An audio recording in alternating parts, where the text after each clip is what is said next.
पूर्ण महाराष्ट्राचं लक्ष लागलेल्या निंबाळकर हत्या प्रकरणाला 2 दशकानंतर अखेर पवनराजे निंबाळकर हत्या प्रकरणाचा निकाल लागला आहे.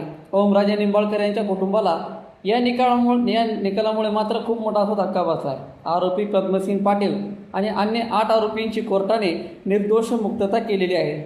सबळ पुराव्याच्या अभावी या आरोपींची निर्दोष मुक्तता करण्यात आली असून माफीचा साक्षीदार म्हणून विश्वासू नसल्याने त्याच्या जबाबाच्या आधारावर आम्हाला आरोपींना शिक्षा देता येत नाही असं कोर्टानं म्हटलं आहे. एकंदरीत कोर्टामध्ये आज हे प्रकरण घडले. सगळ्या महाराष्ट्रातच या निकालाकडे लक्ष लागलं होतं की या हत्या प्रकरणात पद्मसिंग पाटील असतील आणि इतर 8 जण असतील हे आरोपी म्हणून होते. राष्ट्रवादी काँग्रेसचे माजी खासदार आहेत पद्मसिंग पाटील यांच्यावर भाडोत्री गुंडामार्फत हत्या घडवल्याचा आरोप होता. म्हणजे त्यांनी सुपारी वगैरे देऊन हत्या केली होती असा आरोप होता.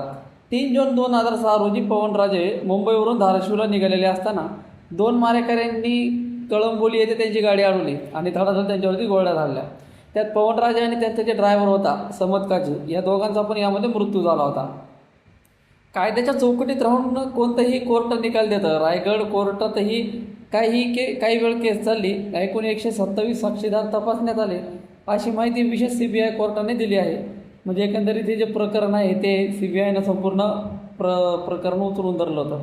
पद्मसिंह पाटील असतील, लातूर येथील बिझनेसमॅन सतीश मदांदे, निवृत्त राज्य उत्पादन शुल्क निरीक्षक मोहन शुक्ला आणि हल्लेखोर या प्रकरणात आरोपी होते. केस रेकॉर्डनुसार मंदादे आणि शुक्ला यांनी पवनराजे निंबाळकर यांना मारण्यासाठी पारसमल जैनला 30 लाख रुपयांची सुपारी दिली होती असं तिथं म्हणलं होतं. पारसमल जैन नंतर माफीचा साक्षीदार पण यामध्ये बनला आहे.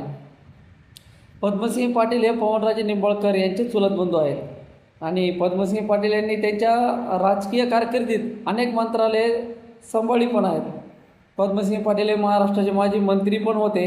ते धाराशिवचे खासदार पण आहेत. राजकीय आणि व्यावसायिक स्पर्धेमुळे पद्मसिंह पाटील यांनी पवनराजे निंबाळकर यांना मार्गातून हटवल्याचा आरोप होता. म्हणजे त्यांच्यामध्ये खूप कॉम्पिटिशन होतं.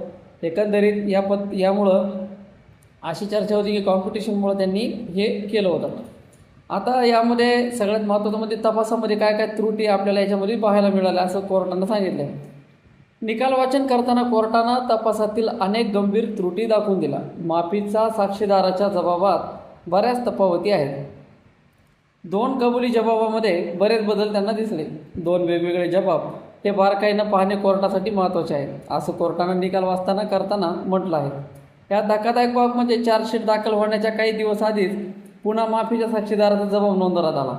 पण जबाब नोंदवून पण हे करण्यात आलं आहे. तर एकंदरीत या निकालाबद्दल तुम्हाला काय वाटतं नक्कीच आम्हाला कमेंट बॉक्समध्ये कळवा. भेटू पुढील अशाच एका नवीन व्हिडिओमध्ये. तोपर्यंत धन्यवाद.